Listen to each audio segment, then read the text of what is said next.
وې د ګړې دا ټک ټک دونه سپک مه ګړه وې د ګړې دا ټک ټک دونه سپک مه ګړه وې دا د جون په ونه باندې د تبر ګزارونه کېږي.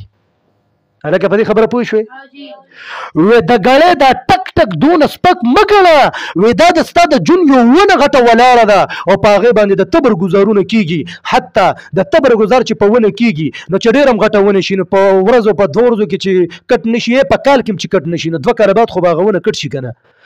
نو د ګړې دا ټک ټک دونه سپک مه ګړه دا د ستا د جون یو ونه ولاړه ده دا د ستا د جون په ونې باندې د تبر ګزارونه کېږي. غوره بچې یاد ساته مشران فرمي دا ټک ټک نه دی وې دا کټ کټ دی.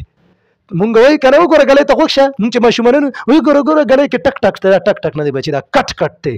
دا د ستا د جون نه یو لمحه لاړله دا ګړۍ دا کم دا ټک چې وشي که نه دغه نو زه تاته یم چې دا کټ دی دا یو سیکنډ چې لاړو د ستا د ونې نه یو ټوکړه لړله د تبر ګزار پې وشو یو ټوکړه ترې لاړه بل سیکنډ یو بل سیکنډ وشو بل ټوکړه ترې لاړه یو سیکنډ بل وشو بل ټوکړه ترې لاړه حتی چې موږ ورته ګنټه وایو نو دغه ګنټه په تور ده چې ډېرې ټوکړې ته لړلې بس صرف یو څو حصې پاتې دي د ونې.